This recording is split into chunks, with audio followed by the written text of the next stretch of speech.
Tu sais, la NASA avait du mal à faire ses études et tout. Ils avaient même arrêté quelque temps de faire des études sur la Lune parce qu'ils recevaient toujours des objets non identifiés qui atterrissaient sur les satellites et tout. C'était les frappes à Dembélé.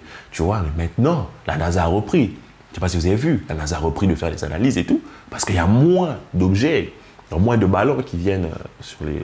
Tu vois, S'abonnez-vous. Yo les gars, j'espère que vous allez bien. Alors, juste avant cette vidéo, j'ai tourné une vidéo sur à quel point l'UEFA est en train de nous casser les pieds, à quel point la FIFA est en train de traumatiser les muscles du corps humain, à quel point on est en train de mastiquer, de malaxer, de mâcher les muscles de nos joueurs, des joueurs du Barça. À quel point le mois d'octobre va être compliqué. À quel point on risque soit de tout manger, soit de tout vomir. Ce mois d'octobre. Enfin bref, la vidéo, je vous la mets quelque part là. Allez la voir. Là, on est sur le point de parler de Ousmane Dembélé, Rafinha, Lewandowski, ce qui constitue notre attaque. Ce qui constitue nos titulaires pour l'instant, en tout cas pour l'instant. Là, sur l'instant, quand je fais la vidéo, je ne sais pas si Dembélé est blessé ou pas, Rafinha est blessé ou pas. Je considère que ça va. On va parler d'eux comme ça. On peut même parler des autres si vous voulez. C'est le même principe, le même sujet. C'est pas assez. Il en faut encore plus. Pourquoi? Je vous explique ça après l'intro.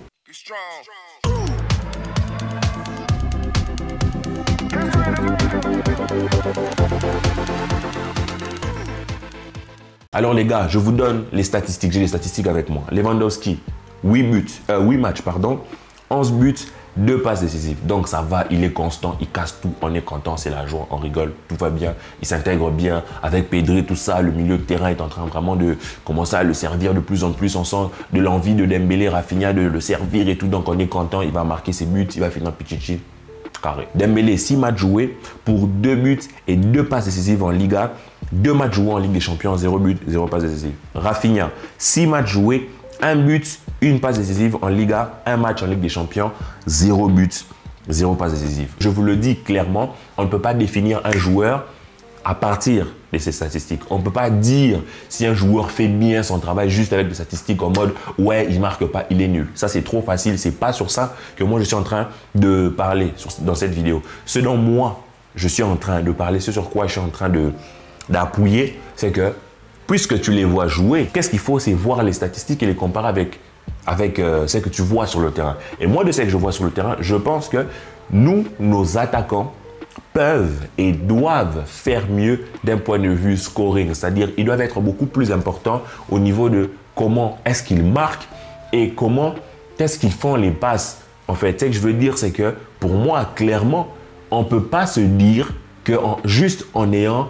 Lewandowski qui claque 50 buts, on va tout gagner. Pour moi, impossible. Parce qu'il y aura des matchs comme le match contre le Bayern où il ne pourra pas faire la différence, où il sera super bien coincé. Je me souviens, Upamecano lui a rendu la vie dure.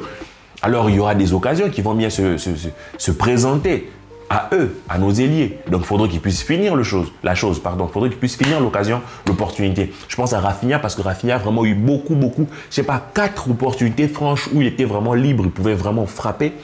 Et c'était toutes, on va dire presque toutes, des frappes non cadrées, tu vois. Donc, pour moi, il faudrait que ces joueurs-là s'améliorent parce que Rafinha, déjà, je vous le dis clairement, il a une superbe patte gauche en termes de frappe. C'est pas dégoûtant du tout. Il a le truc en fait, sa frappe est vraiment particulière. Je pense même Pedri le disait dans une interview, sa frappe est vraiment particulière. Mais je veux qu'il puisse step up, s'améliorer encore. Parce que pour l'instant, beaucoup de déséquilibre du côté de Rafinha, beaucoup de déséquilibre du côté de Dembélé. Ils cassent à eux deux. Ils cassent vraiment, ils plient les défenses en deux et tout, ils font ce qu'ils veulent. Mais lorsqu'on arrive sur les derniers mètres, sur la dernière action, où il faut mettre ce but, ils ne le font pas. Et moi, je veux qu'ils puissent le faire. Dembélé, déjà, ce qu'il a remarqué, c'est qu'il n'envoie plus tant de balles que ça sur la Lune. Parce qu'avant, tu sais, la NASA avait du mal à faire ses études et tout. Ils avaient même arrêté quelque temps de faire des études sur la Lune parce qu'ils recevaient toujours des objets non identifiés qui atterrissaient sur les satellites et tout. C'était les frappes à Dembélé. Tu vois, mais maintenant, la NASA a repris. Je ne sais pas si vous avez vu, la NASA a repris de faire des analyses et tout parce qu'il y a moins d'objets. Moins de ballons qui viennent sur les... Tu vois, Donc vous aurez compris le truc.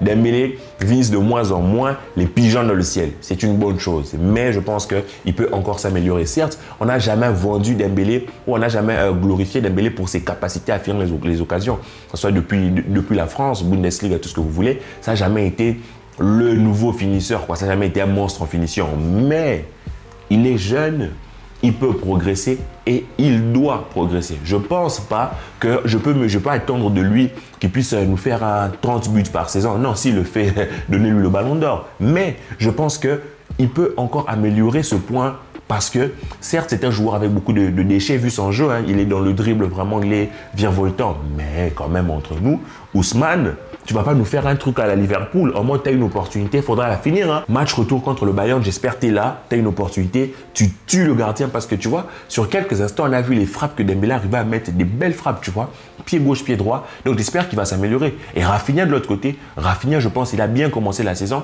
mais je pense qu'il peut être encore plus influent dans les buts, dans les passes décisives. Maintenant, la question que l'on se pose, est-ce que vraiment le Barça peut aller si loin avec des ailiers qui sont très perturbateurs, mais pas très finisseurs?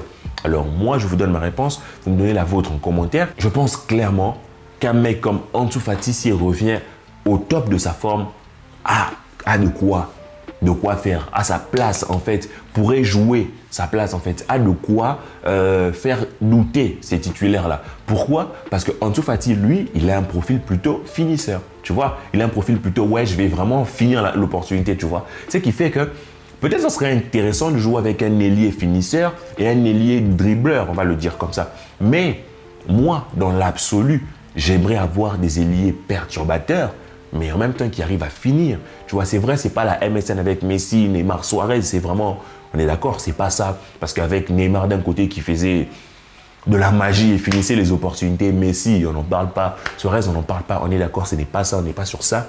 Mais je pense qu'ils doivent s'améliorer, je pense qu'il y a moyen qu'ils s'améliorent parce que c'est pas qu'ils n'ont pas d'opportunité, tu vois, ils n'auraient pas eu d'opportunité, on allait se dire, ouais, voilà, ils n'ont pas beaucoup d'opportunités, ils ont que la possibilité de faire des passes à Lewandowski, mais même ça, c'est pas comme s'ils sont ultra décisifs dans les passes décisives. Je parle des passes décisives, tu vois. Ils sont très intelligents, je pense à Dembélé, je pense à Rafinha aussi. Rafinha qui est très bon des fois, il fait des distributions avec Gavi. Je sais pas si vous vous rappelez. Rafinha qui fait la passe à Gavi, Gavi qui remet Lewandowski, tout ça. C'est vraiment une action qu'on a vu 1 milliard de fois cette saison. On va encore la voir. Mais j'aimerais plus voir des ailiers qui vont aussi aller stats, des ailiers qui vont aussi aller appuyer là où ça fait mal, des ailiers qui pourront aussi t'apporter ce but-là, parce que pour moi, compter sur Lewandowski, là, du début à la fin, c'est pas une bonne idée. Parce qu'imagine Lewandowski se blesse, on fait quoi? Déjà, tu replaces qui en neuf? Peut-être tu vas dire, non, je vais mettre Ferran en faux neuf, en dessous en faux neuf. Admettons, tu joues avec Dembélé, Ansu Fati et Rafinha en attaque. Mais tu vois, Ansu Fati n'est pas aussi fort que Lewandowski. Et les autres, là, s'ils ne marquent pas, tu te retrouves avec une attaque très virevoltante, mais très pauvre. Certes, il y a les milieux de terrain qui vont aller apporter aussi, chercher à mettre leur but et tout ça. Avec Pedri qui fait vraiment de l'autocritique, qui dit qu'il veut vraiment beaucoup plus marquer. Gavi, tout ce que vous voulez. De Jong qui peut se projeter. Ok, super. Mais ce qu'il faut savoir, c'est que les milieux de terrain contribuent offensivement, mais ils sont milieux de terrain. On est d'accord. Ce sont nos attaquants qui doivent avoir de l'impact sur l'offensif. Donc, c'est bien beau de déséquilibrer, de faire des choses comme ça, mais il faudra aussi des joueurs qui seront capables de... Tu vois, quand ils auront cette opportunité, vas-y, ils font mal. Contre le Bayern, je prends vraiment le match du Bayern parce que pour l'instant, pour moi, c'est le plus gros match que l'on ait sorti déjà, même si on le perd. Et déjà, c'est le plus gros match, c'est le plus gros adversaire que l'on a affronté, en tout cas jusque-là. Et contre le Bayern, nos ailiers, désolé, mais ils n'avaient pas de quoi faire, tu vois, ils ne pouvaient pas exploiter les espaces. Ce qui a fait qu'ils ne pouvaient pas exploiter leur qualité première, le dribble, virevolter, vraiment bouffer les espaces. Alors, dans ce genre de match, on joue sans ailier ou quoi? Non, il faudra que lorsqu'ils aient une opportunité, dans une autre phase de jeu, qu'ils puissent chercher à la planter, qu'ils puissent faire mal. Et moi, dans ma tête, je pense à tout ce que Rafinha a balancé là, je ne suis pas content. Donc, j'espère que les Bougs, ils vont vraiment se remettre en question. J'espère qu'ils vont travailler ça à l'entraînement pour qu'ils puissent essayer de faire mal. C'est peut-être pas leur profil. On ne leur demande pas de claquer 50 buts. Moi, c'est que je leur demande, c'est d'être présent sur certaines opportunités, c'est de stater de plus en plus, c'est d'essayer de faire cet effort-là, l'effort que je vois souvent chez Pedri, parce que le Pedri cette année, le Pedri de la saison passée, c'est différent. Le Pedri de cette année, pardon, se propose vraiment beaucoup plus. Il va vraiment dans la surface. Il va vraiment, tu sens qu'il commence à être attiré par le but, tu vois. Donc, j'aimerais aussi que Dembélé commence à claquer ses buts. Ce nouveau Dembélé flambant neuf, super nouveau papa, on est content. Et que Rafinha lui aussi réaccorde un peu sa belle patte gauche qu'il demande des conseils à ses amis brésiliens, qu'il demande des conseils à Di Maria, parce que lui, c'est la réincarnation de Di Maria, et qu'il essaie de corriger sa patte gauche là, parce qu'il a de quoi nous faire kiffer, tu vois. Et après, Lewandowski, on est content, il n'y a rien à dire. Donc, portez-vous bien les amis, vous me dites ce que vous en pensez en commentaire, vous me dites, est-ce que pour vous, cette attaque-là suffira à gagner la Ligue des Champions? Ou bien, on aura peut-être besoin d'un Ansu Fati qui pourra rentrer et récupérer son poste de titulaire. Est-ce que pour vous, Dembélé, Rafinha, c'est intouchable, c'est mort, même s'il ne marque pas, on est bien content comme ça. Dites-moi tous en commentaire, que la paix soit sur vous les amis. Et ciao.